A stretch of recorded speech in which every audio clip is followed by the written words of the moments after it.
So one of the components of this study was to look at the opportunities and constraints related specifically to ACW around residential growth and servicing. And this involved first a review of your existing land uses, historic growth patterns, and then the existing infrastructure and current policy environments. So one of the challenges faced by ACW when it comes to growth specifically is that there is a lack of full municipal services in the township, meaning both water and wastewater, which means the potential for significant residential and non-residential growth in ACW is fairly limited. With the exception to this is Ben Miller. They do have water and wastewater servicing there, but most of your other areas have what we call partial servicing. So you have a water system and then everybody's got septic systems, or they're fully individual systems. So everybody's got their own well and their own septic system. This absence of municipal services means that typically you're going to see just single detached units. You're not going to get that range and variety of development, as well as your development density is going to be relatively low. So you're going to have larger lots to hold those individual services. There is potential for first full services in the south of Lucknow settlement area. And this is dependent, though, however, on getting those services from Huron-Kinloss. In your other settlement areas, like Dungannon and Saltford, I expect that you'd still be able to continue with minor infilling and rounding out on partial services. But when we get to talking about expanding those, if we wanted to extend those services beyond the existing kind of line that's around those communities, that could be difficult from a policy perspective.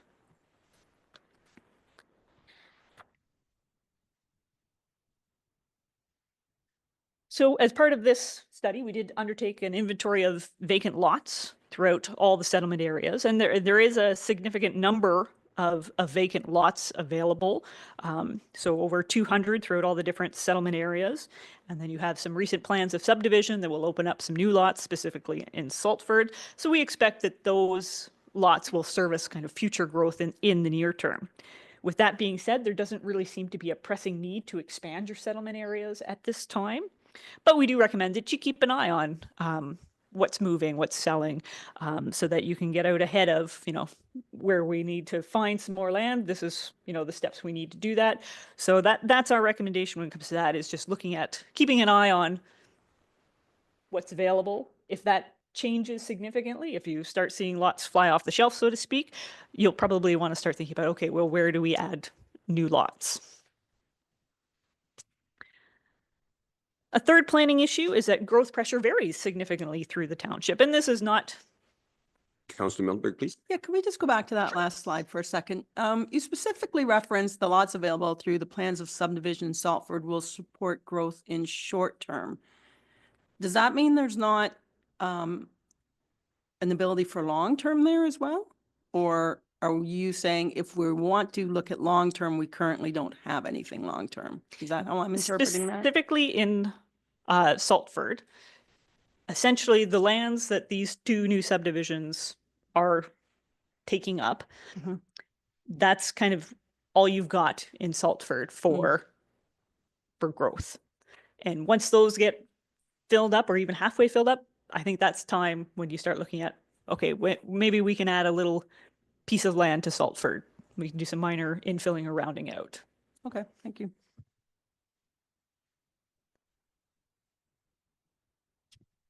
So as I was saying, through the township, development pressure varies significantly, and this is not dissimilar to other municipalities, especially those along the lakeshore, where you typically have a higher demand along the lakeshore and less demand inland.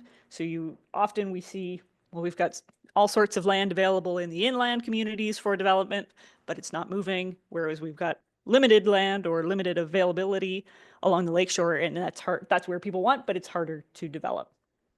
So that's not something that's specifically unique to ACW, but it is a planning related issue. You have had a significant amount of growth in your lakeshore area in the last few years, and this is primarily driven by the bluffs.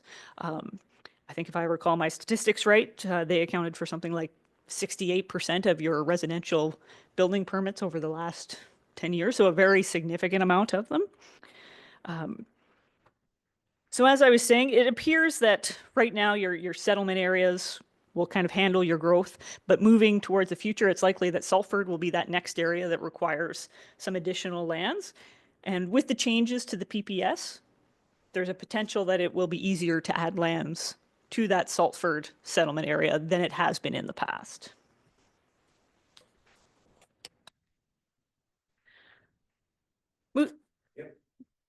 Councillor Forrester, please. Thank you. So when you're talking about the bluffs, like, are they like focusing on Menacet after they're done there, or have you heard anything? I couldn't say, sorry. Okay, thank you. Councillor Miltenberg, please. As long as we're having a break. When you say the PPS is changing, which might affect Saltford, what specifically are you referencing? Oh, yep. So it is, the PPS has changed to make it less stringent in terms of when and how you can add lands to a settlement area. So in the previous versions of the PPS, you had to do what was called a comprehensive review. And you were essentially limited to doing those to when you were looking at updating your OP. So it was really quite tricky to get that timing right of when you did this big municipal comprehensive study report and getting it into your OP all at the same time. They've taken out that requirement to do a municipal comprehensive review.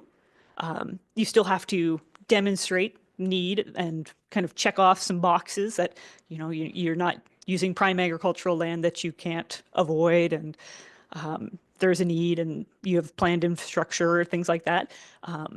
So they've just relaxed those requirements around adding land to the PPS in this 2024 edition of it. Please continue. Thank you. Councillor That actually, I think, answers my questions. I was concerned about the minimum distance, but it's really a relaxation of the timing as opposed to what can be built.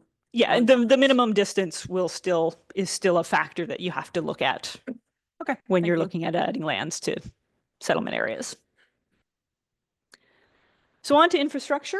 There are 6 drinking water supply systems that are operated by ACW.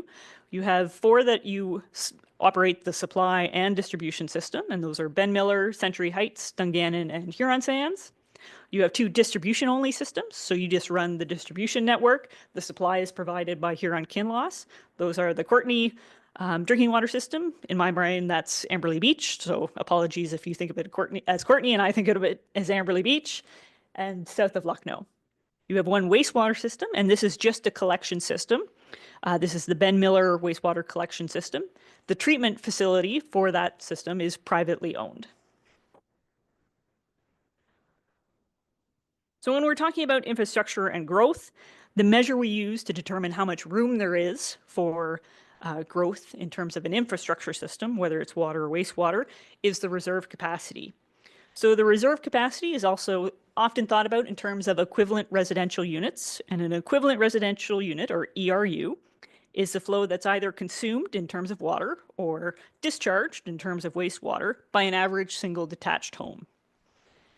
The reserve capacity is calculated by subtracting the current capacity being used by your existing customers and any known commitments. So those are developments that are on the books and typically are approved from the total capacity. So what you have left is what room you have left for growth.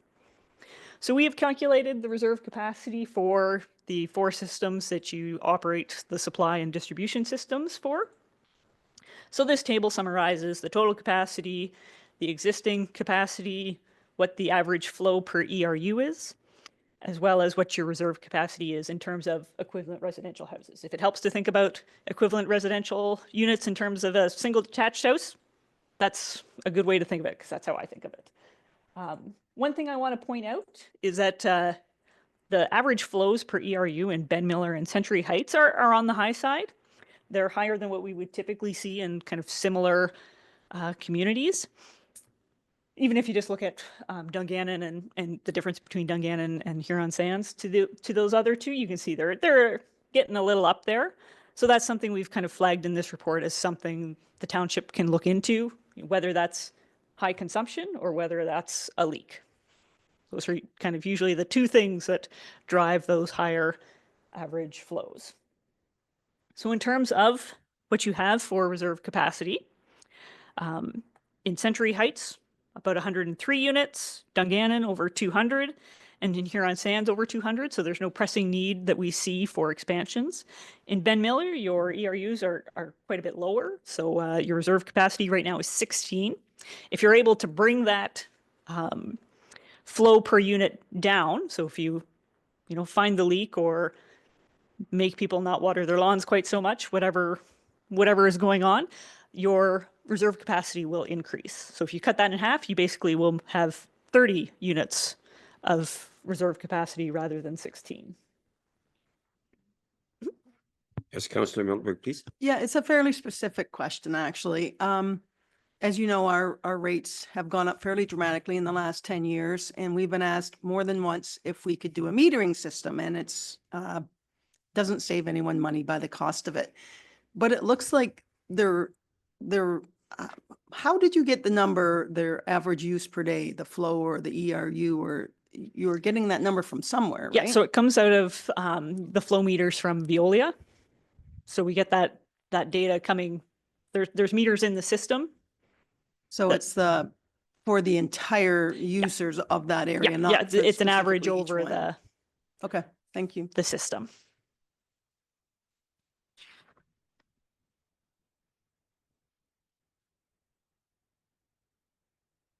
So if I was to say there's a meaty part of the report, this is probably it.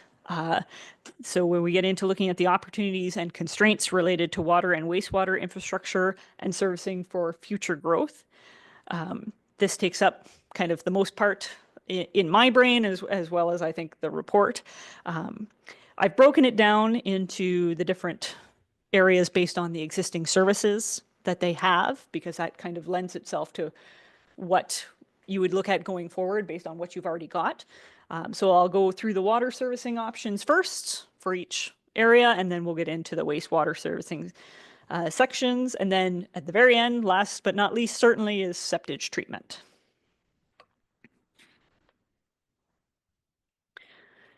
So for Amberley Beach and south of Lucknow, these are areas where water is provided via Huron-Kinloss. So your options for future servicing related to water essentially are status quo, supply from Huron-Kinloss, or you install your own wells to supply those areas.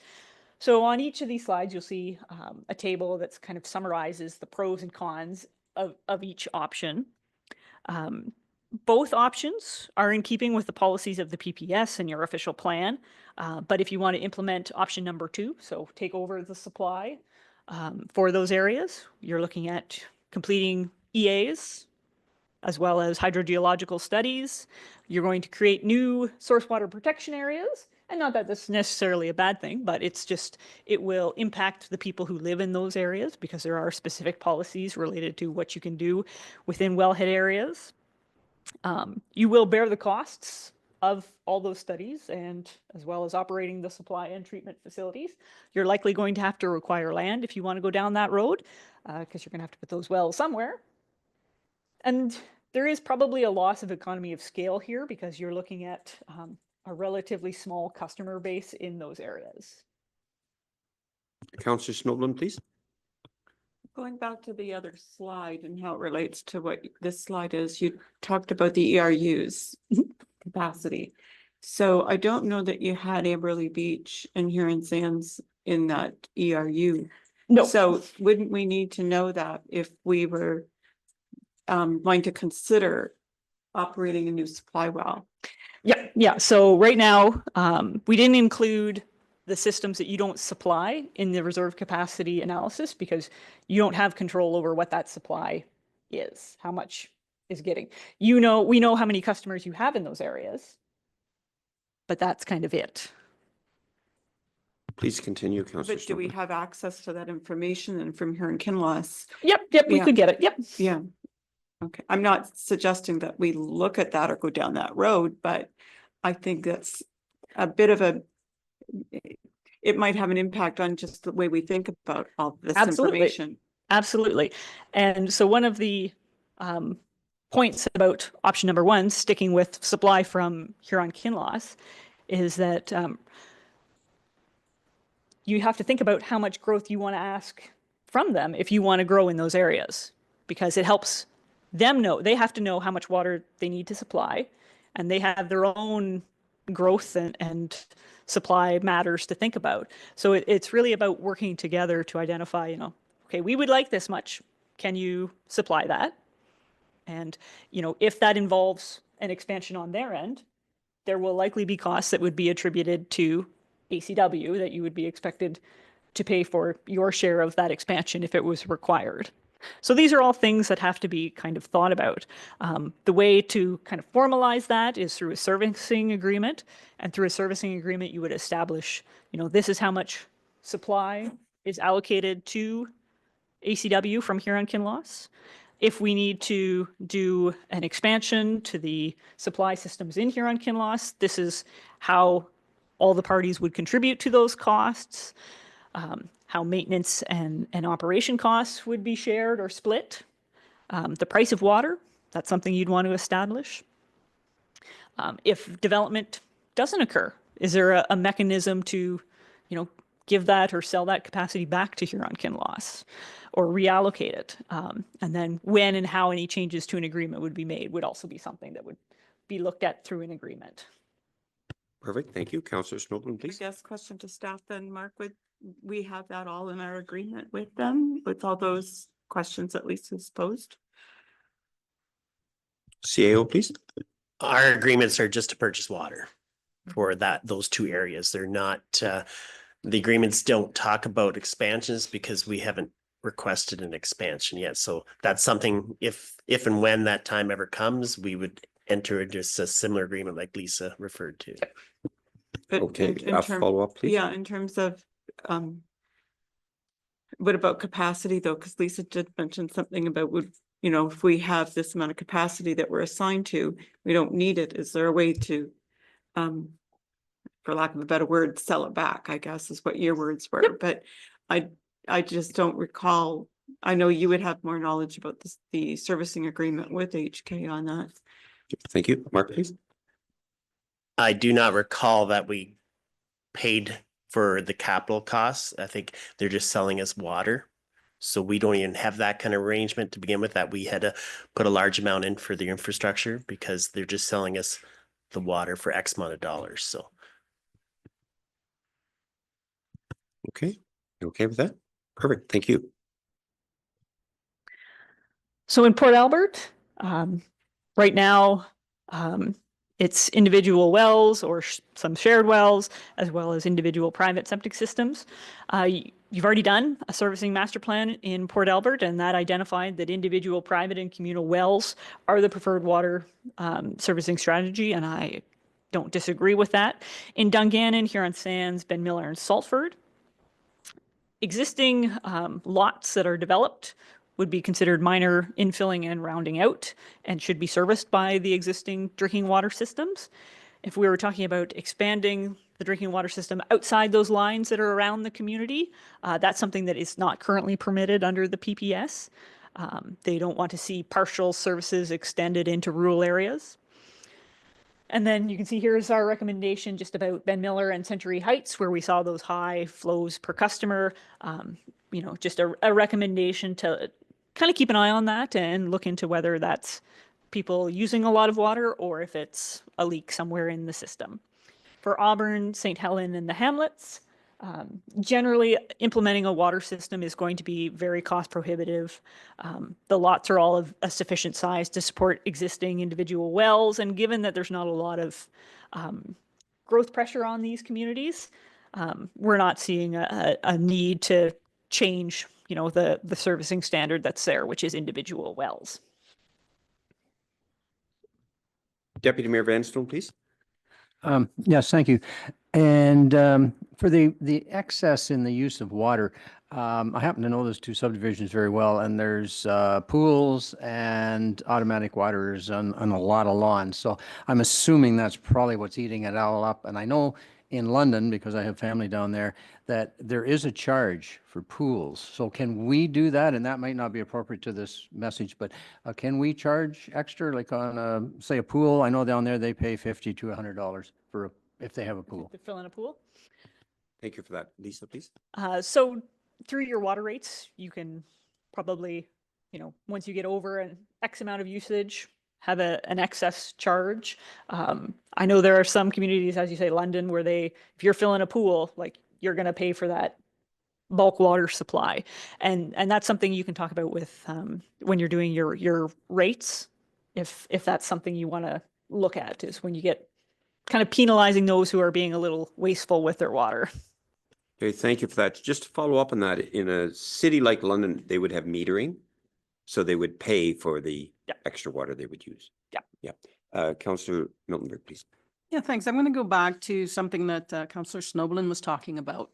And it's about purchasing water from here in Kinloss and how we don't really need that, have not historically needed that detailed of a servicing plan because we just purchase the water, yada, yada.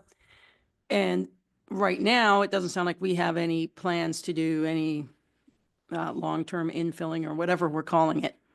But that, to me, makes me wonder, and this is probably a long-term thing, but should we be monitoring how they're expanding? Because can they just say, we don't have room to sell you water anymore? Or do you know what I mean? Should we be proactively looking at what they're doing? Because it may well affect us, even though we don't have plans, they might. Yeah, they have their own growth pressures, and then they will say, like, well, we've run out of, we've got our capacity and we're going to build another well for our folks, and sorry, we don't have any room for more of your folks. That is a potential that could happen. So that's why it's probably important to kind of keep those lines of communication with Huron Kinloss open, in terms of, if you guys are planning on looking at directing growth to south of Lucknow or Amberley Beach, it's good to let them know that so that they can plan when they're looking at their infrastructure and their needs, because when we're looking at the numbers for supply, we include you folks when we're doing those calculations. And if it's, well, let's just say it's 100 folks, and then all of a sudden the ask is for 200, that could be a significant thing for us to overcome. Okay, thank you. Follow up, Councillor Miltenberg, please. So further to that, you're speaking about growth. Yep. And I honestly do not think there's any imminent danger to this. But what about the people who are there? Let's pretend future Huron Kinloss says, if we just didn't have to give them water, we wouldn't have to spend any money over here. Can they just shut off water to us? Is that something? I'm not sure the specifics of what your agreement say. Hopefully there would be something in the agreement that say, if it was to ever come to that, they'd have to give you lots of notice if they were going to essentially cut you off.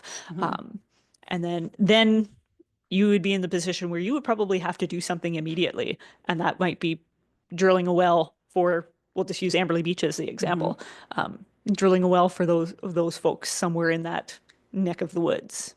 Okay, thank you.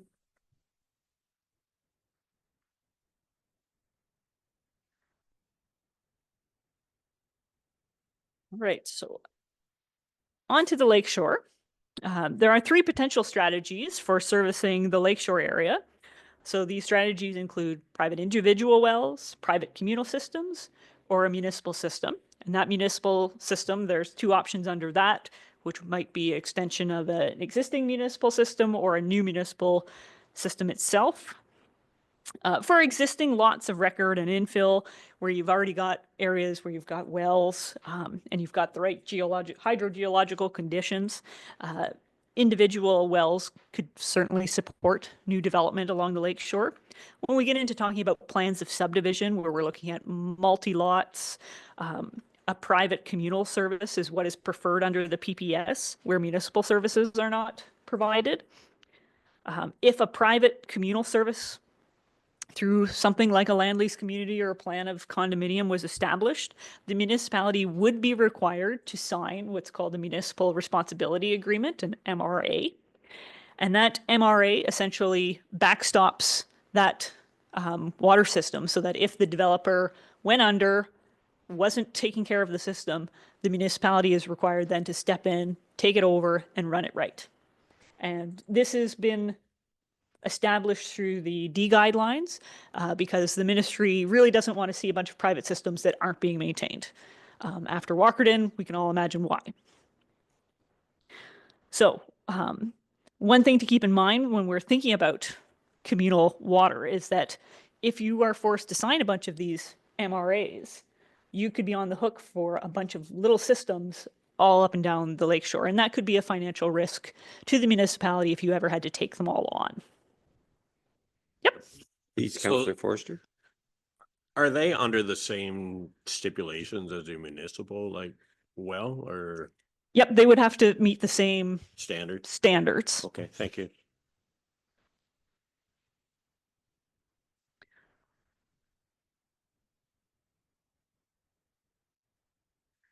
So we'll switch to the water going out, so to speak, wastewater. So in Ben Miller, we've got a portion of the community serviced by a collection system, and the rest of the community is serviced by privately owned septic systems. So there are three options when it comes to servicing in terms of wastewater. There's the extension of the municipal system, private communal servicing, so this would be a decentralized system, or the individual private services. Given that the existing system that's in there now, specifically talking about the treatment, is privately owned, it's out of your control how much capacity is in that and whether or not there's any expansion availability in that system.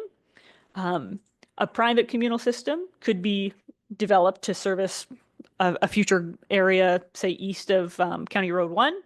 This would allow for a greater range and density of housing types, and the cost would be borne by a developer. But again, you would be forced to sign that MRA.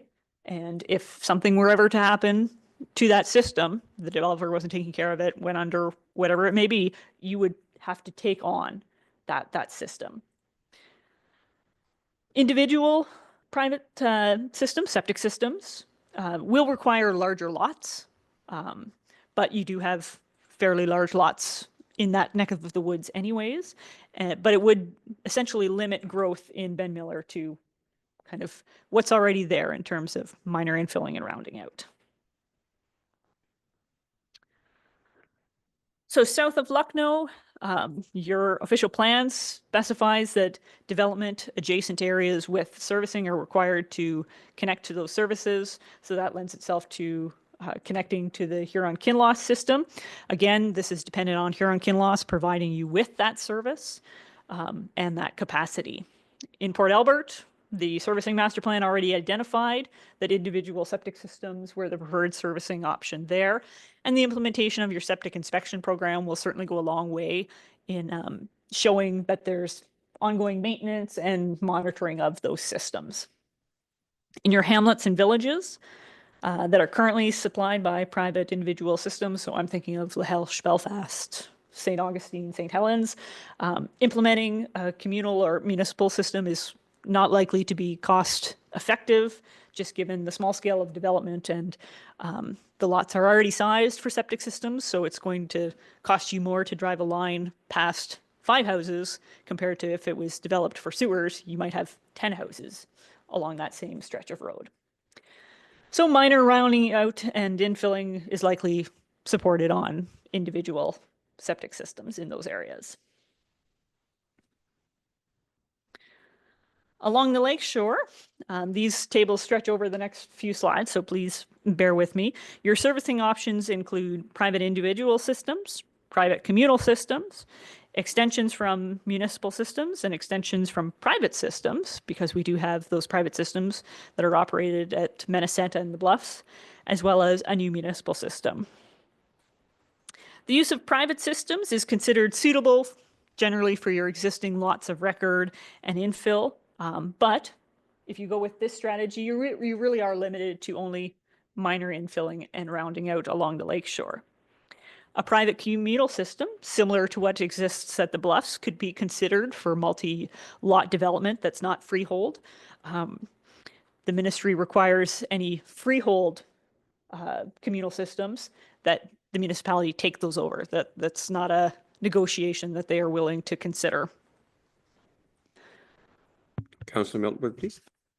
What's a freehold? I'm not quite following what you're talking about. Oh, sorry. Yep. So the Bluffs land lease, all the infrastructure is owned by Park Bridge, and they maintain the system. If that was freehold, nobody would own that. Nobody would be running that infrastructure because it all operates currently under a plan of condominium. So there's a board, a management of that system. Whereas a freehold, where it's just you own a lot and I own a lot and Joe owns a lot, there's no management of, no ownership of that system. So the ministry will not allow a communal system where there's no plan of condominium arrangement associated with that. Okay, clarity, please. Yeah, Councillor Miltenberg. sorry, don't we have wells where like, I think up to 5 people can, Yep, so they will allow for wells up to 5, but for wastewater systems, right, no wrong. no sharing wrong allowed. hat. Okay, got it. Thank you. So similar to when we talk about the water for a plan of condominium communal system, again, you would be required to sign that MRA and be responsible if something happened to that system. You'd be required to step in and take it over. Councillor Miltenberg, please. So the one private one we have, is it grandfathered in? Or are we responsible for the Ben Miller one?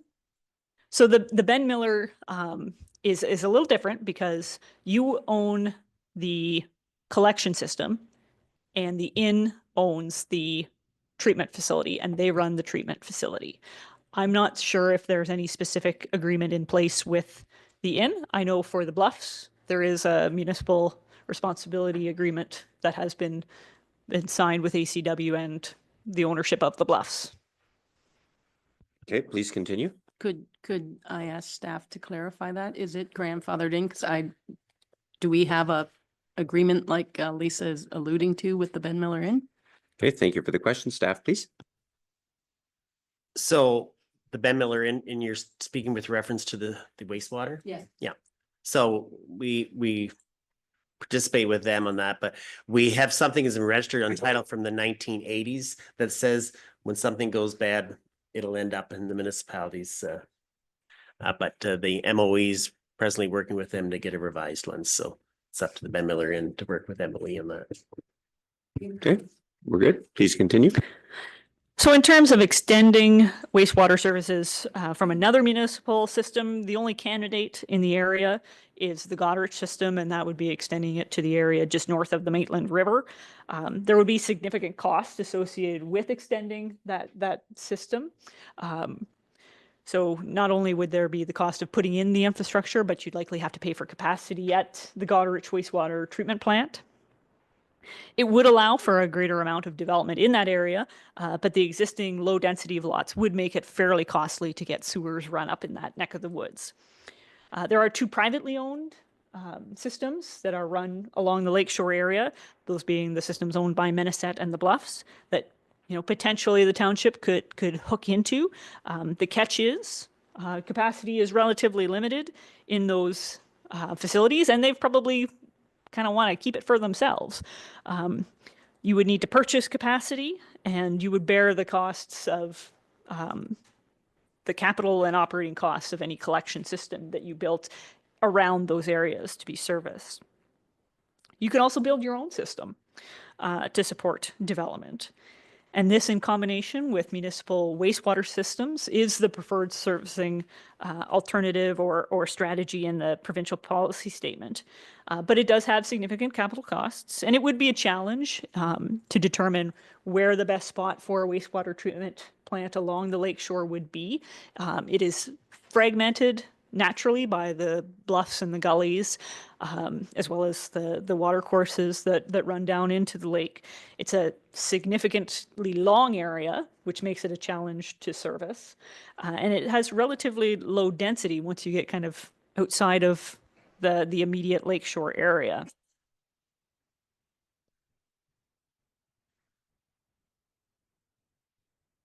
With all that said, Yep, Councillor Snowblin, please. Not that I'm suggesting it, but in a perfect world, if we decided to do a wastewater system for the lakeshore area, are you saying it would be challenging but possible? Because of the distance north and south, in addition to the gullies and creeks and all that stuff? Or are you saying it's impossible? so I hang out with a lot of engineers, and you almost never hear an engineer say it's impossible. But it would be very challenging. I'm not going to say it would be impossible because there are places that have had to do it. I'm thinking specifically further south in kind of the Grand Bend area, but it would be very challenging and very costly.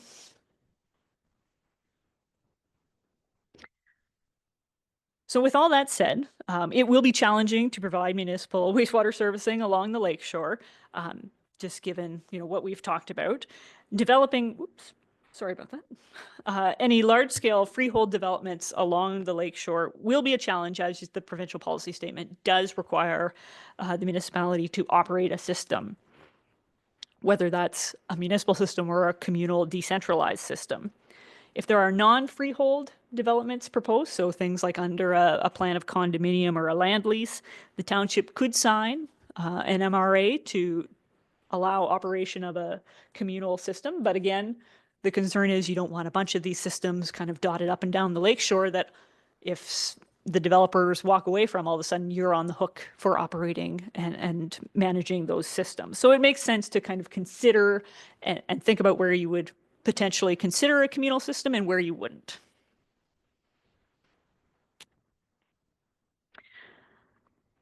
There are some innovative approaches being taken when it comes to communal systems because it has been recognized that the provincial planning policy does direct growth using these communal systems where individual private systems aren't or can't be used. So one place that's kind of leading the charge on some of this is the County of Frontenac in Eastern Ontario.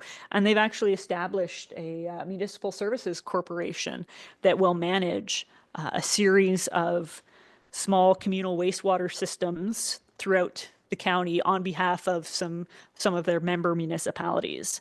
So it will operate at an arm's length from the county and the shareholder municipalities and is independently financed. So it gives them a bit of breathing room when it comes to budgets and operations. This allows development using these communal systems and isn't putting each municipality on the hook when it comes to these MRAs. They've just started this. It's kind of in its infancy in terms of they've done their business plan and they've got it established. We have yet to see how it's actually going to work out in the field, so to speak. But this is something I would certainly recommend keeping an eye on. And this is something that might be considered at a county level here in Huron County. Thank you. Councillor Miltenberg, please. So recently we've allowed secondary residents on agricultural land, and those secondary residents can also have what we used to call a garden suite. I can't remember the right term, but in theory, we could have 4. So this not ability to share wastewater treatment, is that settlement areas only? Yes. So that Yeah, the rural areas with the changes to the provincial policy statement have allowed those additional residences associated with a farm residence. I believe they have to use the same septic system, or I'm not. They've changed that. Could you just speak to that, please, Joy? Sorry, they can treat up to 10,000 liters per day on an individual property, whether that be one or individual septic systems serving individual units. Perfect. Thank you for that clarification.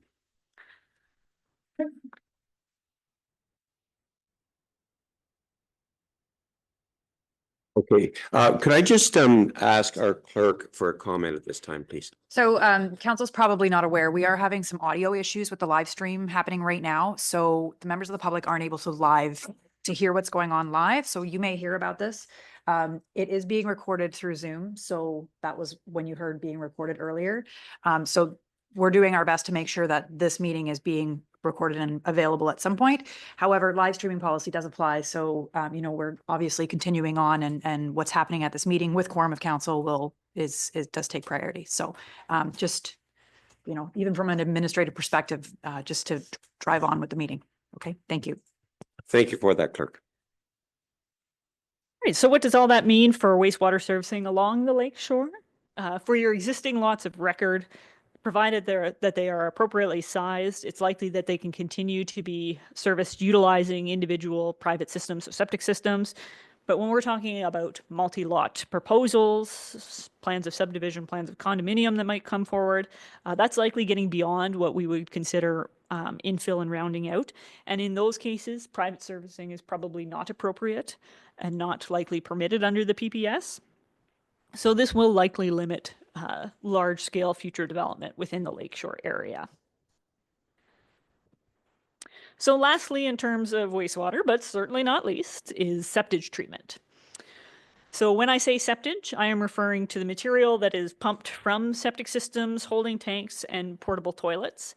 There's generally two approaches to treating septage, and that is either raw land application or treatment at a wastewater treatment plant.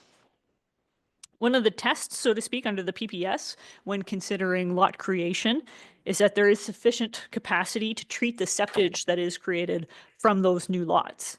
Right now in ACW, you don't have any municipal wastewater treatment plants. So when somebody hauls septage from a lot here in ACW, it could go to Wingham, it could go to Goderich, it could go to Ripley. There's really no way of knowing where the septage is going and how much is going. So it makes it difficult to say whether or not there's sufficient capacity for the septage that's created in ACW.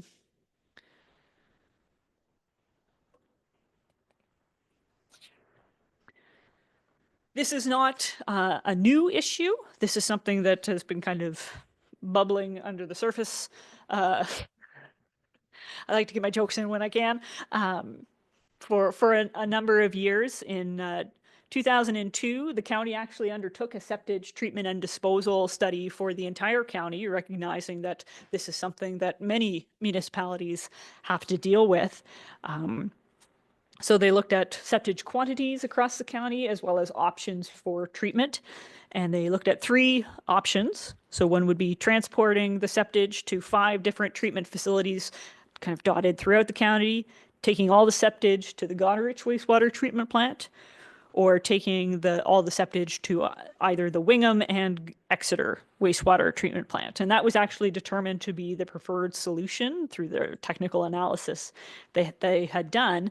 But remember, these are in 2003 dollars, the cost at that time to expand those plants, to take the septage, to put in the facilities, to accept it, to pay for the capacity that it takes up in the wastewater treatment plants was about $7.3 million.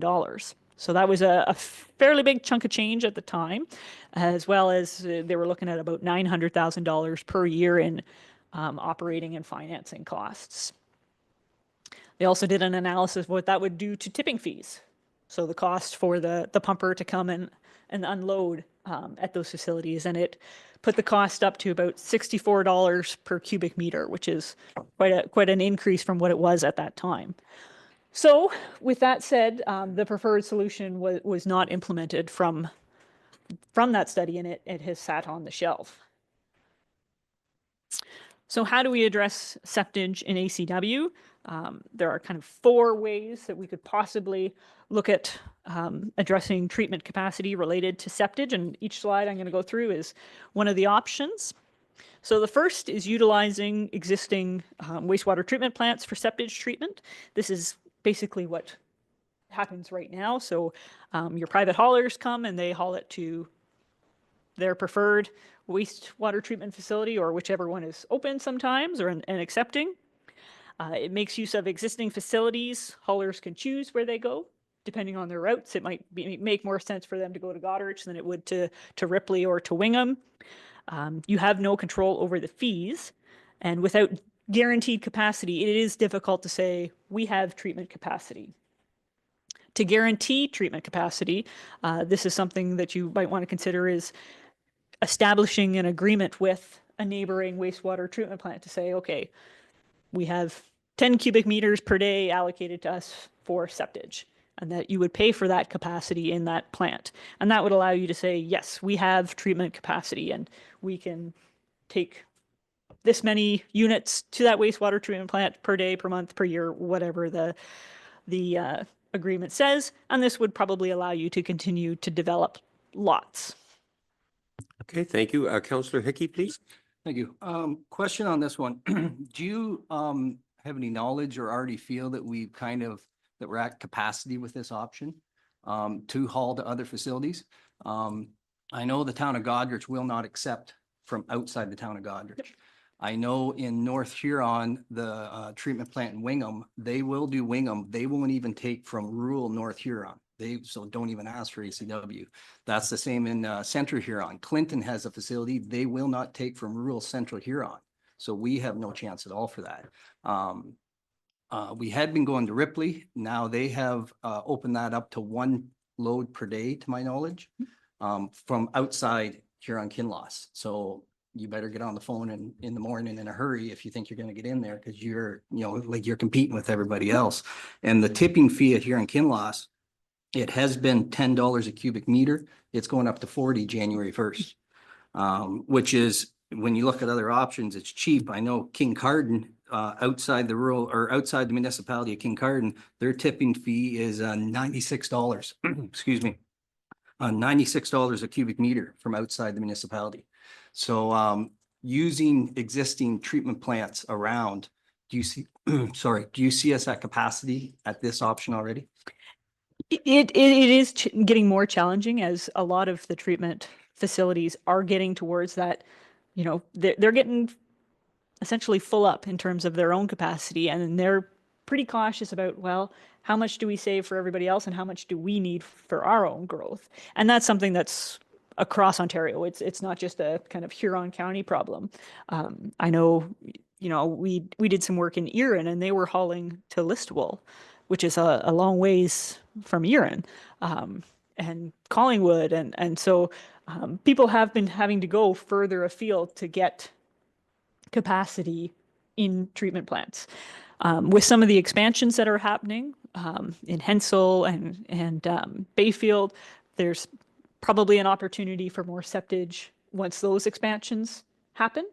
But really, I think it's to make this option work, you need to talk to your neighbors and get something written down in paper that says, we want this much capacity, because that allows them to plan for, any expansions or works that they have to do. Because the trick with septage, it's not as simple as just putting the hose and dumping it in. I think of it as, if you were baking a cake and you've mixed everything up and you've got your lovely batter in 2 pans, septage is taking a cup of vinegar and dumping it in the pan right before you put it in the oven. That cake probably isn't going to turn out because that vinegar is so strong. And septage is really strong compared to most municipal waste that comes through the wastewater treatment collection system because it's diluted, whereas septage is essentially concentrated. So it takes more treatment capacity to treat septage than it does your run-of-the-mill wastewater coming from your collection system. So it's really important to start these conversations, I think. Perfect. Thank you, Councillor Forster, and then Miltonberg. Okay, thanks, Glenn. So how long in the calendar year can you land spread? Is There are restrictions. Yeah. I figured that. You can't spread when the land is frozen. So it might vary year to year, but you cannot spread when the land is frozen. So you could spread today then. Potentially, yeah. Okay, thank you. Okay, thank you. Councillor Miltonberg, please. Yeah, just following up on what Evan was talking about, because he's been following this for quite a while. If it's not considered practical for ACW to operate its own, and I was just Googling there, $2,002 have gone up $1.75. So what would have cost 7.3 million would now cost 12.8 million if there was no inflation. Well, I guess the inflation was built in, but so we are talking significant funds, and the tipping fee of $64 would be $112.64, which sounds like Kincardin's already getting close. I don't think the issue doesn't sound like that we may need to enter into an agreement. It sounds like we may have trouble finding someone to enter into an agreement with, and perhaps we need to be looking at this much more aggressively. We have trended that way, but would that be an accurate statement? I don't think you could go wrong with that. That's a really good comment. Councillor Hickey, please. just to follow up to your comment you said about our relationship with other municipalities for a place to put it and kind of secure our space. It's just that tipping fee that might be the sticker shock for people. It's going to cost. Yeah, yep, for sure. It will cost people more to get their tanks pumped out. So a second option when it comes to septic treatment is establishing your own facility. This would require an environmental assessment. So you're essentially building a wastewater treatment plant. You need to do an assimilative capacity study. The challenge with putting in your own treatment facility is that we're likely looking at a high level of treatment being required because we are treating high strength sewage, septage rather. And then your receivers, most of your receivers in this area are good, high quality water courses, and you're not allowed to make them worse. So you have to have that high level of treatment going out at the end of the plant. So that's going to add to your cost to build a facility.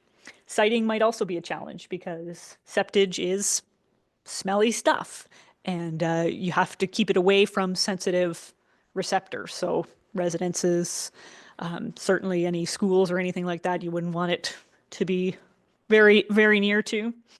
And then you will be responsible for all the operating, maintenance, and life cycle costs. And then, through the treatment process, we still end up with what we call biosolids that still have to go somewhere. Those are typically land applied. And as we all know, land applying biosolids is getting more challenging. Lisa, if I could ask a question on that, because I do not know, is it legal or illegal to put the septage into a livestock manure pit? I don't know, and I will look into that and get back to you. I don't know off the top of my head. Okay, thank you. So the long and the short of this option is that you expect a high level of treatment being required and potential for high capital costs associated with implementing this option.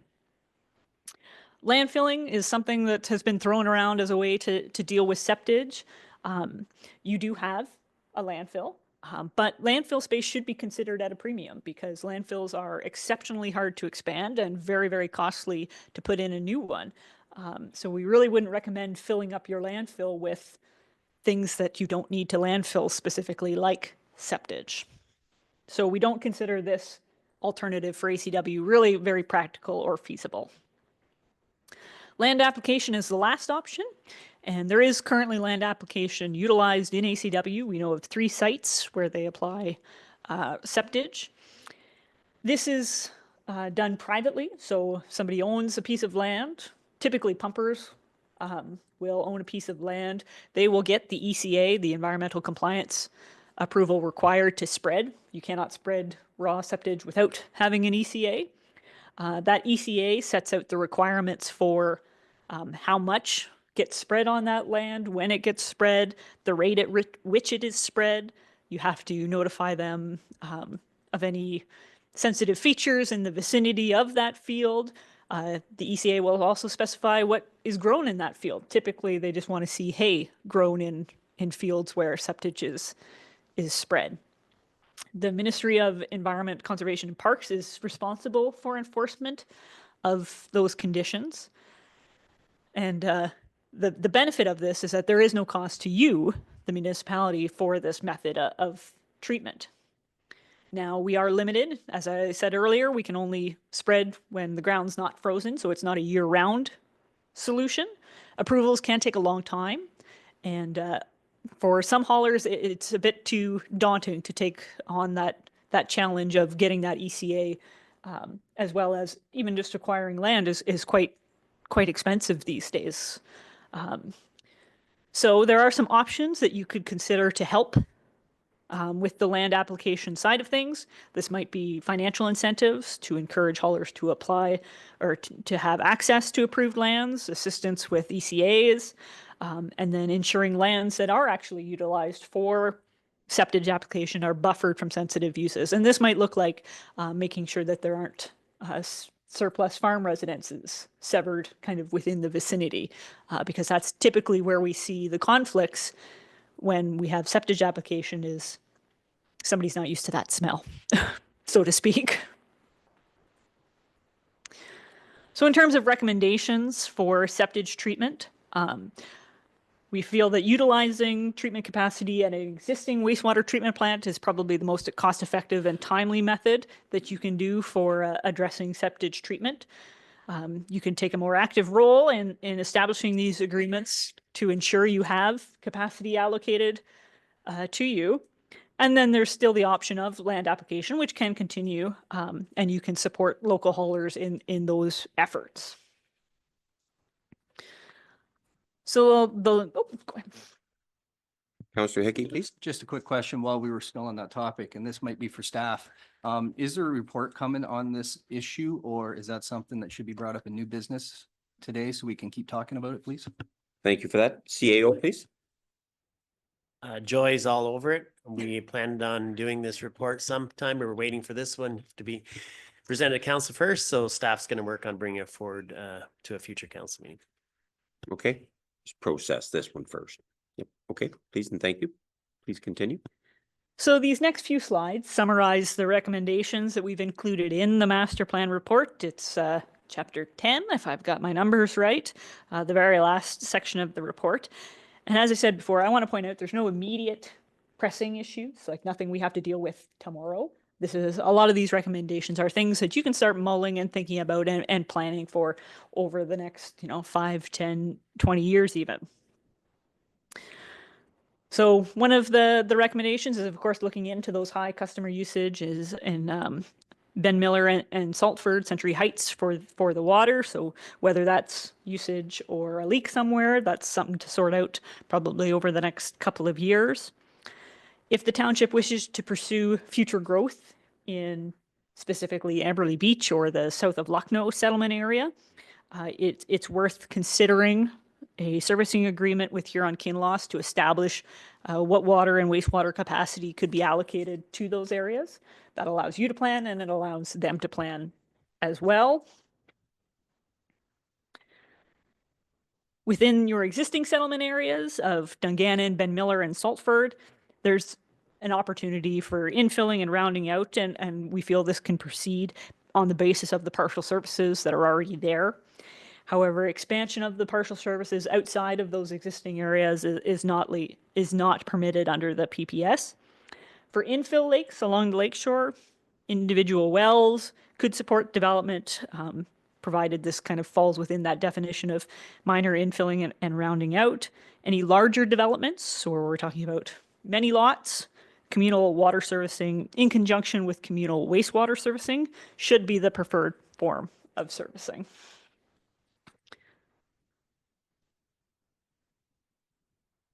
Decentralized or communal wastewater treatment systems could be utilized to service new development in your lakeshore area. But again, the township should consider how and when you want to take on those types of systems, because you will be required to sign an MRA if you go down that path. An option to mitigate this might be something similar to what the County of Frontenac has done. So that's something probably worth keeping an eye on and seeing how their municipal service corporation kind of works and shakes out. In terms of septic treatment, buying capacity at an existing wastewater treatment plant may be, as I said, the most cost-effective and timely method to address those septage issues and demonstrate that you have capacity for growth and development of more infill or more new lots, rather. Cool. Thank you very much. Councillor Mildenberg, please. Yeah, can we go back to the first page of your recommendations? Sure. Specifically, I think it's the second one, yeah. We're looking to, the recommendation is to monitor our developments in those areas, and I'm wondering if that should or could be expanded to include monitor Huron-Kinloss's, or at least review the agreement we have so we don't get cut short somewhere in the future. Certainly. Because I don't see that we're going to be doing a whole lot, but if they do, we might run into an issue down the road. Yeah, it might be worth just revisiting that agreement, specifically if we think about Amberley Beach, that, that capacity is guaranteed. And if they ever change their mind, that there's a mechanism in place that they have to give you lots and lots and lots and lots and lots of heads up. So as to process, how does that, is that brought up under new business or would that be included in, like Evan? I had new business written about the other one too, Evan. Like, how do we get that recommendation as one we want to, since it's not actually on there, if you know what I'm saying here? Does anybody else know what I'm saying besides me? How do we proceed with pursuing that? Yes. Yeah, I thought that's what you're thinking. CAO, comment, please. Sorry, you've lost me. Pursuing, A I- recommendation else that's for- included in the perhaps master you can plan. speak to me after the council meeting. How's that sound? Well, I would like the recommendation to include that either A, we monitor not only our development, but the development of the people that we are buying the water from, and review our service agreement to make sure that in the future, should they have a big boom, that we are not cut short. Does that make, you're nodding anyway. Yeah, I see where you're going. It might be challenging to monitor somebody else's growth.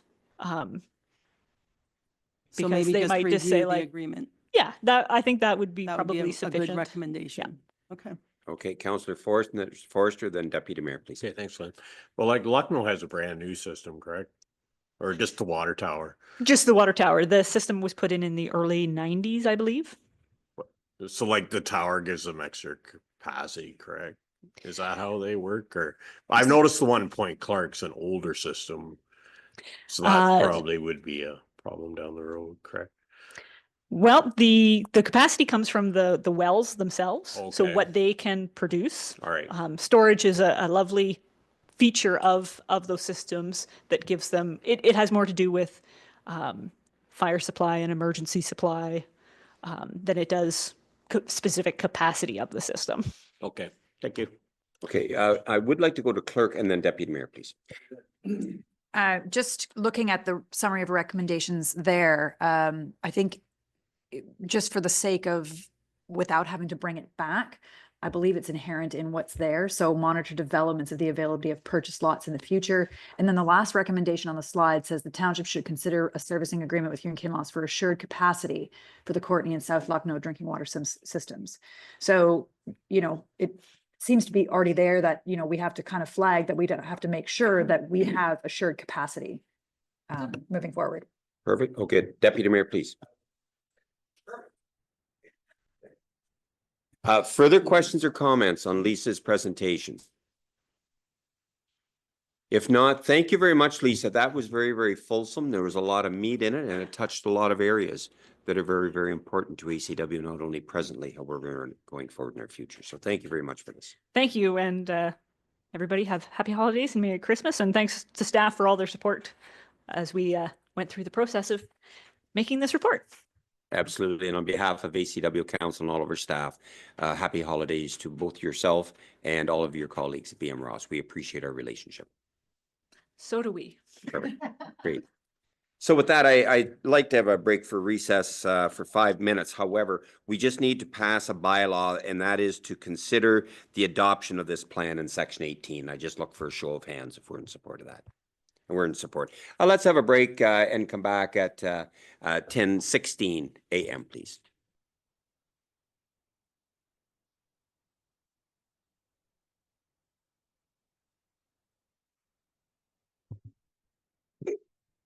Okay, we thank you very much, and our meeting is now resumed. We are on to item 6.1, and that is the payment of the current accounts. And I would entertain a mover and a seconder to authorize the payment of the December 2024 accounts, and that would be Councillor Hickey and Forrester. That Ashfield-Colborne-Wawanosh Township Council hereby authorizes the payment of the December 2024 accounts as presented. Do we have any questions on any of these numbers? Seeing none, all in favor of the motion? Excuse me, and that is carried. Thank you. Payment of the previous month's actual accounts. A mover and a seconder for these, please. Councillor Miltenberg and Snoblin, that Ashfield-Colborne-Wawanosh Township Council hereby approves the payment of the November 2024 accounts in the amount of $1,166,069.71. Are there any questions on any of these numbers? Seeing none, all in favor of the motion? And that again is carried.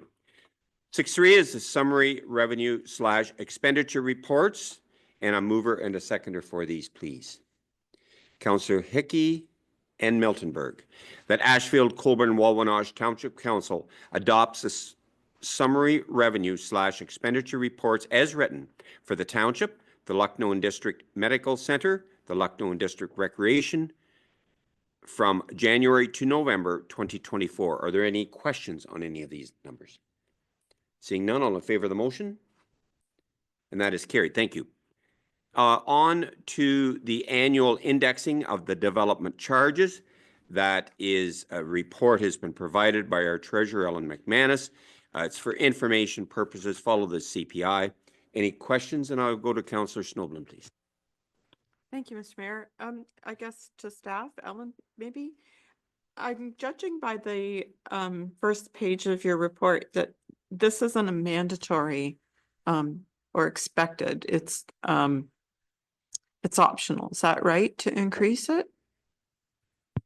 Thank you very much for the question. Ellen, please. It is optional, so our development charge bylaw includes the option to index. The first year we had the DC bylaw, council opted not to increase it because we only had the fees in place for a few months. Last year, January 1st, 2024 was the first year that we increased it by the construction index. Mm-hmm. Okay, follow up. Well, Or you're good. Councillor Snowblin, please.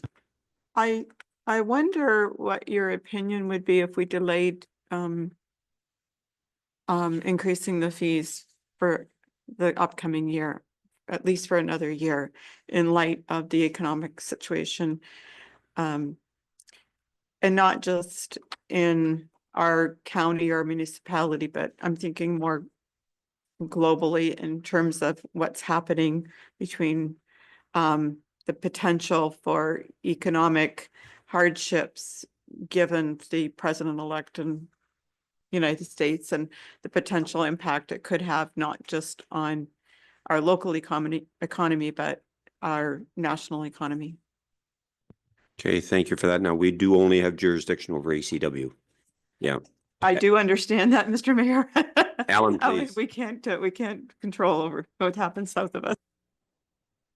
Absolutely. So the last year when we increased it by the index, the phase-in of development charges was still in place. So it was a way that we could mitigate the effect of the phase-in, but because the provincial government walked back that change to the DC Act, now we are, like the DC charges are the full charges. So from a cost recovery perspective, we are recovering more costs than we would be had the phase-in still be in place. So it is up to council whether they want to index this year.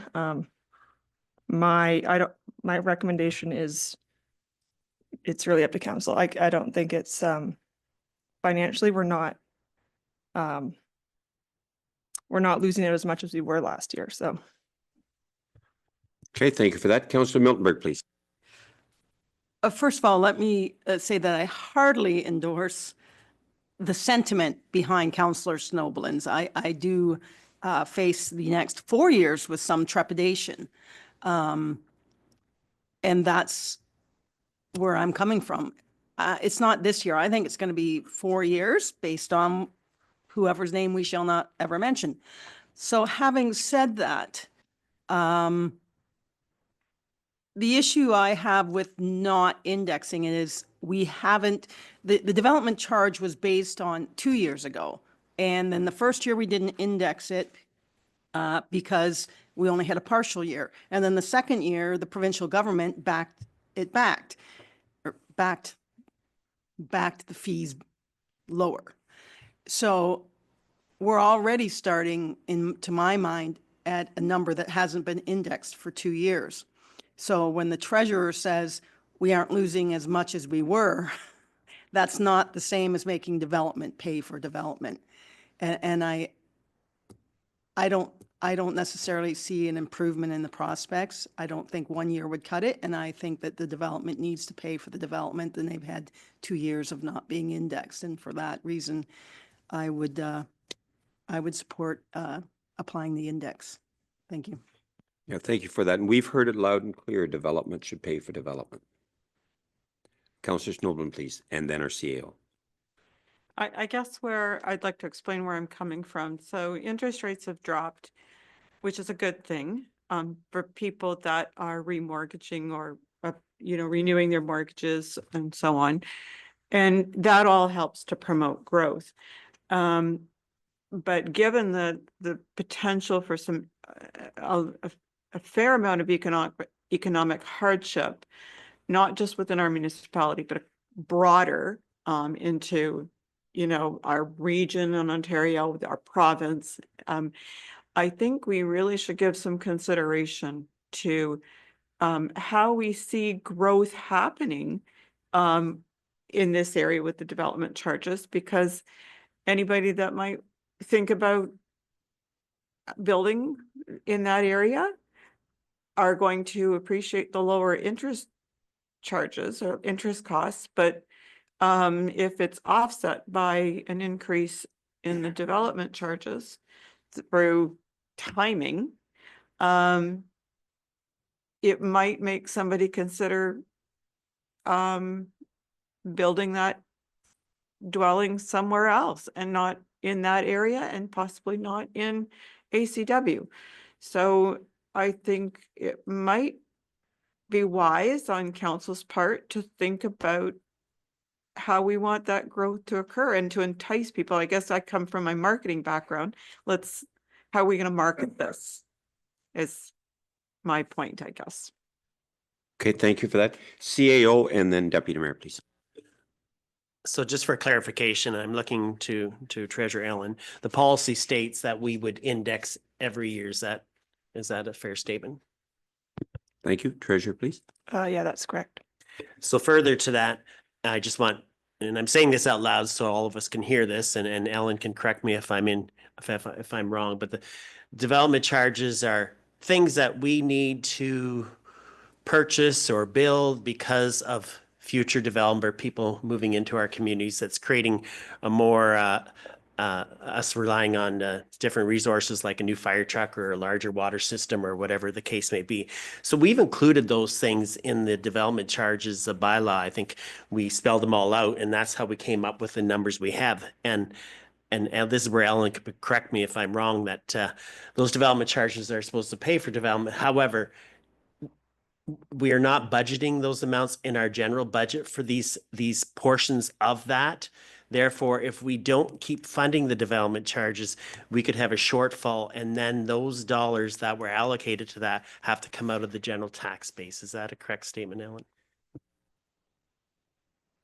Ellen? Yes, there are projects that are, excuse me, in the development charge background study that will proceed whether or not development charges are collected. It's that a portion attributable to growth can be recovered through development charges. So I'll give the example of the Birch Beach Bridge replacement. A portion of that, I think it was 25%, we could recover through development charges. We went ahead with the project, and the timing between the project and actually collecting the development charges, there is a delay. So for many of the projects, they will go ahead and we will recoup the costs at a later time. So upfront, yes, the general tax base is funding the projects. Okay, thank you for that. And Deputy Mayor, please. Yes, I just, and I don't know whether this is Ellen or Mark or who the question could be for, but and development should pay for development, and I agree with that 100%. But and let's say Salford, for instance, now that new subdivision, so the developer, he's developed the subdivision, but the new homeowner that buys that lot will pay the development charge. Is that not right? Ellen, please. That's correct. So development charges are payable upon the issuance of a building permit. Okay, so if I may then, and so really the developer isn't paying, it's the new homeowner that's paying the development charges. And that does kind of give a different outlook to this, because like I would like to see the developers, because they're making all the money, they've developed the property, they're going to sell it. And then, so the new homeowner comes in and pays X amount of dollars for the lot, and then they have to pay a development charge to build the house. So, you know, we probably would have done it if it was possible, but I would like to see somehow that the developer pays more than the homeowner. Thank you. I hear what you're saying. Do we have that authority to do that? And I'll just let staff ponder on that while Councillor Miltenberg asks a question. Well, I don't know whether we have the authority, but if I were the developer, I would argue that I've already paid towards it because I've taken the risk. I've put my money out and I don't make my money unless someone buys it. Like there is risk inherent with development. Is it causation or whatever? This is anyway, I get your sentiment, but I think that's a slippery slope. I'm going to go back to what Councillor Snoblin said. I did have the question, was this yearly? And we review this yearly. Is that correct? So this would come back in a year as well? Okay, the question is to our treasurer, please. Yes, like generally the index is automatic. With that, like we don't have to update the bylaw to index, but it would come back to council like same time next year. Yeah. So Please. we have the option then, not saying I'm taking, but we would have the option we would have an option to create a policy that it's automatic and it would not come back. Is that correct? Okay, thank you for the question. Alan, please. Yes, that's correct. Okay, so then to continue, I do not want to create a policy at this point. I agree that there is a potential for a fallout here, but I'm not willing to make a decision based on a potential, even if I think it's a very likely potential. I think we have to do what's in front of us right now. And if we want to review it next year and say, okay, I think we should put a pause on increasing it based on what's happened, then that would be far more palatable to me. I think the marketing of ACW is the significantly lower taxes that they are going to enjoy. And many, if not most, and certainly the ones near us, municipalities also have development charges. So I don't think if we were charging $100, and these are fake numbers, that it's actually $100 if the other municipality is charging 90, or, you know, I mean, we're only talking about the $10 there. I think that for this year, that the development should pay for the development. They have not had an increase for 2 years. If there is a global disaster, which may be imminent, then we look at it next year and say, okay, I think now we should pause. But anyone who's building this year, based on my experience, booked that contractor at least a year ago. And that was in the budget. They knew it should happen. And you know, I think if you're talking about future growth, it's not what's happening this year. That's my take on that. Okay, thank you. And we do have the lowest tax rate in ACW of any municipality in Huron County. CAO, please. The clerk just indicated that in the bylaw, and I maybe let her speak to it. She actually called up the bylaw. And I'll let her, I don't mean to throw you under the bus, Florence, but. That's okay. So I just looked it up. The development charges bylaw says that that the indexing shall happen annually. There's no option to do it or not. Obviously with any rule or whatever bylaw, you can, you know, through 2/3, you can change your mind. However, the report is being brought to you today for information. It's letting you know that the rate is being changed to so much. So you've already agreed through bylaw to index annually. The numbers here just to show you what it is. Okay, thank you for that clarification. Follow up, Councillor Snoblin, please. I like the word shall instead of must, which tells me that it's open for amendment. And I'm not certain why I'm advocating so hard for this.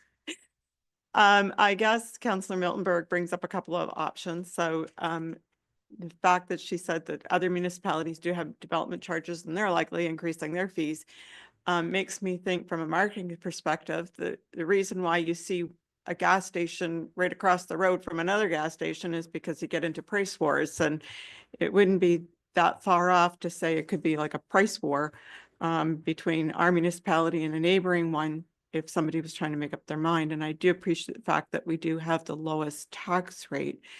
Sometimes that's something to be proud of, and sometimes that's something that is detrimental to a municipality. Again, I said, I'm not sure why I'm advocating so hard for this, other than I've said it before in this council room. I feel that the next year to 2 years is going to be extremely difficult for a lot of people, including our residents. And I think that we need to be mindful of that. Councillor Miltenberg indicated it could be rough seas for 4 years. And I must say, I probably agree with that too, but I think in the next year to 2 years, our unemployment rate nationally is going up. You can agree or not agree, but I firmly believe that our country, particularly our province, is in a recession. That's based on per capita GDP. There has been 0 to negative growth in the GDP per capita for a number of months, and that is the R word, recession.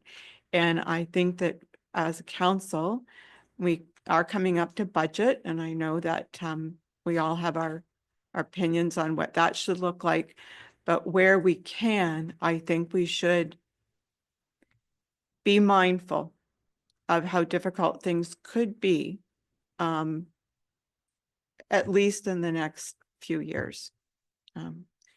I will support whatever council decides, but I will probably not be voting in favor of this increase. Okay, thank you. Any additional comments? This was brought to us from information purposes. Okay, thank you very much for that, Ellen. 6.5 is the 2025 insurance renewal. We're fortunate we can get insurance. Not all counties and municipalities can. Deputy Mayor, please. Yeah, and thank you, Mr. Mayor. And this is probably a very unfair question, but I see it went up 6.6%. Is that kind of normal across all municipalities, or do we know? Okay, I don't know what the other municipalities are doing, but maybe Ellen does. I'll defer to Ellen, our treasurer, please. Yeah, I can't speak to the increases other municipalities are experiencing, but I know that for most of the items, there's been just a blanket inflation index applied. So I think it varies from 5% to maybe 8%. So that's 5% of that is just across the board. They've increased our premiums. Okay, well, thank you for that. And I know there's nothing we can do about it, and I know, but I just have heard other people saying that their insurances have gone through the roof. So, and I don't know if 6.6 is through the roof, but anyways, that's all a question. Thank you very much. Okay, thank you for that. CAO, please. Yeah, other municipalities will also have a lot more risk and have a lot of claims as well too, and that will affect everyone's rates as well. So, Right on. Okay, I'll enter any further questions on this. I'll entertain a mover and a seconder for this. Deputy Mayor and Councillor Hickey, the Ashfield-Colborne-Wawanosh Township Council accept the municipal insurance renewal proposal from Marsh Canada Limited for the January 1, 2025 to January 1, 2026 term in the amount of $128,458 plus applicable taxes. And further that the treasurer be directed to execute all applicable renewal documents on behalf of the corporation of the Township of Ashfield-Colborne-Wawanosh. It has been moved and seconded. All in favor of the motion? Opposed? And that is carried. Thank you. The appointment of auditors for 2025, Seabach and Company have done us a great job, and we would require the reappointment of the auditors. Any questions on this? And if not, I'll ask for a show of hands, and we'll consider the adoption of this in Section 18 as a bylaw. And that is supported by council. Thank you. 6.7 is the 2024 Asset Management Plan Policy Update. Ellen has prepared this for us. Is there any questions on this? Councillor Miltenberg, please. I'll keep it short. I know I've used up my time on questions today. I'm looking at specifically the council report, the background You have a table there with policy, phase 1, phase 2. And I just have a question about phase 2, where you build out the phase 1 plan to include all assets. I actually had to read that a few times before I figured that out. So would that be simply our buildings and our vehicles, or would that include like playgrounds, or is there a depth of terribleness to this? Interesting, well-spoken words. Treasurer, please.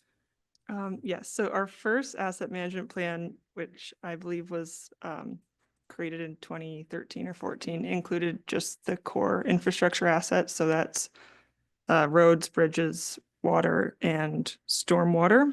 And this version of the plan, phase 2, includes vehicles, buildings, equipment, including playground equipment, parks, basically every other asset category. Okay, follow up. So please. when you said parks, that, I hadn't even thought of that. So that would include our green spaces and all that. Those were assets that were not considered in the previous 2013 one that we're now adding on and building out. Thank you for the question. Treasurer, please. Yes, so the asset management plan itself typically does not include land, because the replacement cost of land is like, you don't replace land, you don't depreciate land, but the land improvements are included. So this current plan includes infrastructure in our existing parks, so existing playground equipment, any ball diamond, bleachers.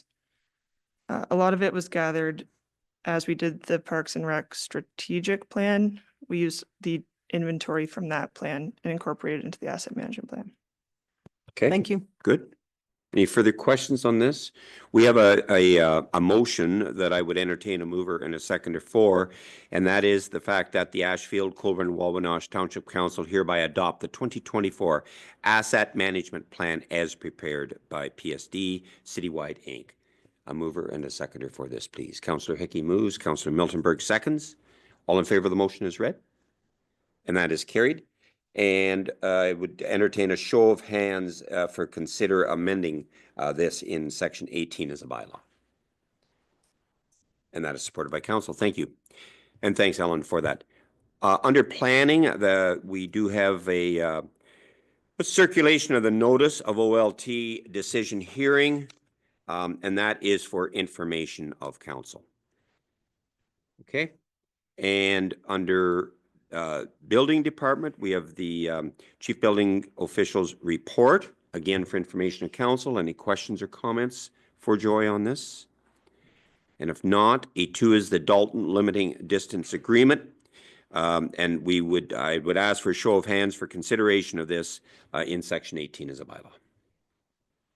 That's again is supported by council. Thank you. Under administration, the Ben Miller grass cutting, and that is to have the Joint Recreation Board do the grass cutting at Ben Miller Ball Diamond. Any questions or comments? Deputy Mayor, please. Yes, thank you, Mr. Mayor. Just to make sure that we're talking apples and apples, not apples and oranges, is that he cuts like the parking lot, the roadsides and all that other stuff down there for the hall as well. So are they talking that, or are they just going to do the diamonds? Thank you, and I'll defer to our CEO, please. They're cutting the entire Ben Miller Ball Diamond area grass cutting, which includes across the road in the parking lot and the hall and everything. It's all one package. Okay, thank you. That's all I wanted to clarify. It's all inclusive. That's perfect. Thank you. And I'll ask for a show of hands if we are in support of this. And is supported by council. Thank you. Bylaw enforcement report has been circulated for information purposes. Any questions or comments? The outdoor play equipment policy. Again, we will consider adopting that in section 18, and that is to align with the Parks and Recreation Strategic Plan, including the concept plan for parks. And I'll ask if council is in support of this by show of hands. And that is supported by council. Thank you. The schedule for our meetings for 2025. I would like to note we have one meeting in January. There's a Roma conference, and that is on the 14th. And is there any questions or comments on this? And if not, again, I'll ask for a show of hands if we are in support of this. That is supported by council. I thank you. The volunteer recognition and appreciation policy amendments, and recognizing our volunteers is very, very important. And this is to consider staff preparing an amendment bylaw for a future meeting. And I'll ask for a show of hands. Question or comment, Councillor Miltenberg first, please. Yeah, I just wanted to say I like the changes. I like what happened last year. And the group as well as the individual were given framed certificates or whatever, and they are proudly displayed in the St. Helens Hall. And they still talk about it. So I think it was very well appreciated, and I like the later date so we can get more entries. Perfect. Thanks for that. I'll ask for a show of hands if we're in support of this. That's supported by council. Thank you. The accessibility plans under 9.6, and we would entertain a mover and a seconder that council adopt the 2025 annual accessibility plan updates and 2024 to 29 multi-year plan by considering the following motion. And that is the consideration of this plan. Mover and a seconder for this, please. Councillor Forrester and Miltenberg. Any additional questions or comments? That Ashfield-Colborne-Wawanosh Council adopt the 2025 annual accessibility plan update and the 2024 to 29 multi-year plan is presented. All in favor of the motion as read. And that is carried. 9.7 is the North Huron Fire Agreement extension. And we have a motion that Ashfield-Colborne-Wawanosh hereby agrees to extend the fire agreement with North Huron under the same terms for 1 year, subject to North Huron agreeing to the same. And further, that council agrees that unless otherwise approved in writing by all other parties to the fire agreements, the 2025 capital purchases by North Huron during the 1 year extension shall not exceed the replacement of rescue number 7 at $300,000 and the extrication equipment at $60,000. A mover and a seconder for this, please. Councillor Hickey and Deputy Mayor. Questions, comments? All in favor of the motion? And that again is carried. Thank you. We have nothing under water or drainage. Public Works is the consideration of council to appoint a part-time equipment operator, Steve Smith. And any questions or comments, I'll ask for a show of hands if council is in support of this, and section 18 is a bylaw. Supported by council. 12.2 is a full-time equipment operator. It has come to the attention that we require a full-time equipment operator for ACW. And I will, any questions or comments? If not, I'll ask for a show of hands if we are in support of this.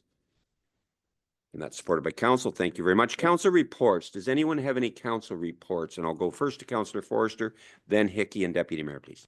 Okay, thanks, Glenn. On December 9th, I had a doctor recruitment meeting. From the practice ready, they have got a new doctor. I struggle saying his name.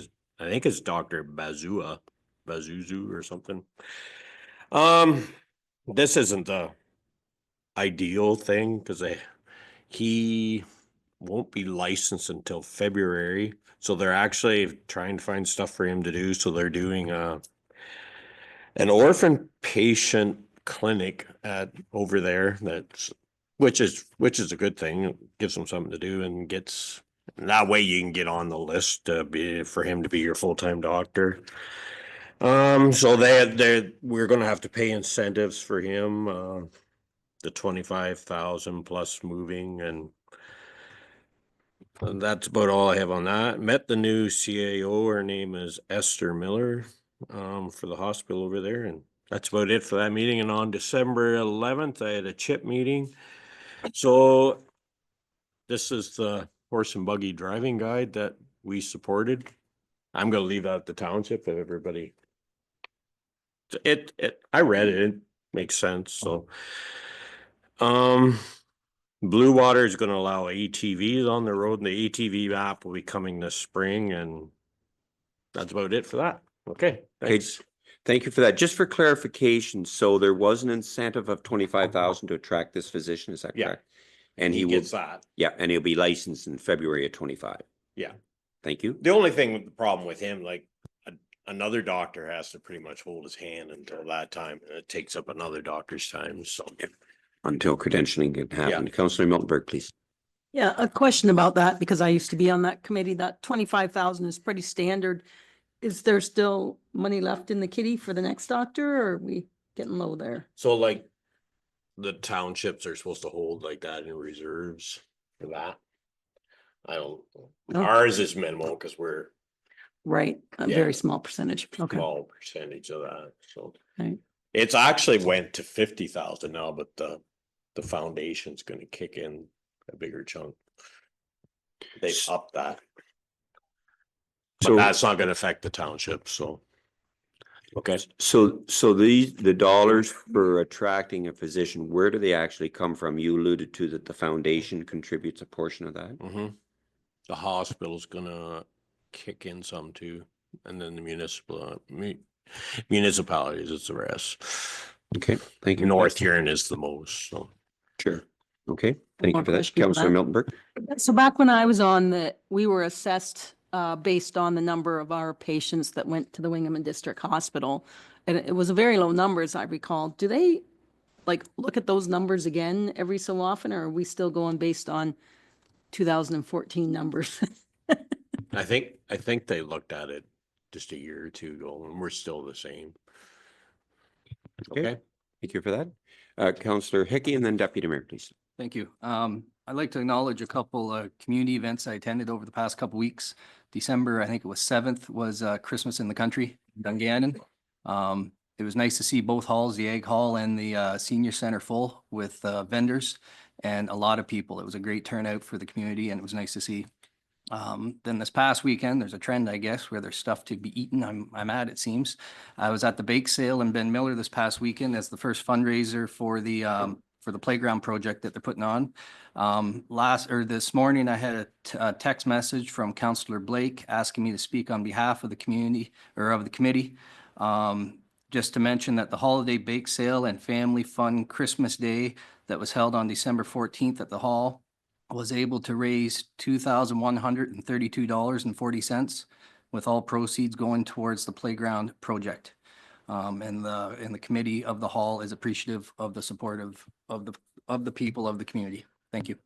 Perfect. Thanks for that. Yeah, I did contribute to that. Councillor Miltenberg, please. Yeah, I didn't have a meeting with St. Helens, but I did speak with Barb. Our meeting's in January, but she did confirm that the tickets for the February 14th roast beef Valentine's Day dinner are on sale now if you want to give them to people for Christmas. Now's the time to get them. Very innovative thought. Perfect. Okay. Deputy Mayor, please. Thank you, Mr. Mayor. The and the Auburn Hall board minutes are down below, but I think this should come up under new business because what happened on the weekend, their furnace died. So they had to get a new furnace. So on our budget, we're probably looking at another $5,000 or $6,000 our share of that cost. So I just want everybody to know that that's going to be over and above on the budget. Thank you. Okay, thank you for that. Any additional? Yes, Councillor Forster, please. Hey, sorry about that. This booklet was given to all the heads of the Amish and Mennonite communities. But you're more than welcome to keep this one here, so, okay? Perfect. Thanks for that, Wayne. That's very, very important, Councillor Forster. Okay. Is there anything under new business that anyone would like to bring up for a future meeting at this time? Seeing none, we have no correspondence for direction. We have correspondence for information from the Auburn Hall, Solicitor General, and the OPP billing. The upcoming Roma conference is from the 19th to the 21st. Councillors Forster, Hickey, and myself are registered for that. And OGRA end of March to the 2nd of April. We have bylaws. Okay to go around the room with everyone for this? The first would be the appointment of auditors, and it would be moved by Deputy Mayor Vanstone, seconded by Councillor Snoblin. That leave be given to introduce bylaw number 82-2024, being a bylaw to appoint a municipal auditor for the corporation of the Township of Ashfield-Colborne-Wawanosh, and that it now be read severally a first, second, and third time and finally pass the 17th day of December 2024. All in favor of the motion? And that is carried. Thank you. The outdoor play equipment policy is moved by Councillor Hickey, seconded by Councillor Miltenberg. that leave be given to introduce bylaw number 86-2024, being a bylaw to establish a policy for new or replacement outdoor play equipment on municipal lands in the corporation of the Township of Ashfield-Colborne-Wawanosh, and then it now be read severally a first, second, and third time, and finally passed the 17th day of December 2024. All in favor of this motion? And that is carried.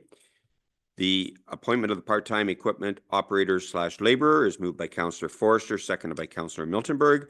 The leave be given to introduce bylaw number 89-2024, being a bylaw to appoint the position of part-time equipment operator / laborer for the Township of Ashfield-Colborne-Wawanosh, and then it now be read severally a first, second, and third time, and finally passed the 17th day of December 2024. All in favor of the motion?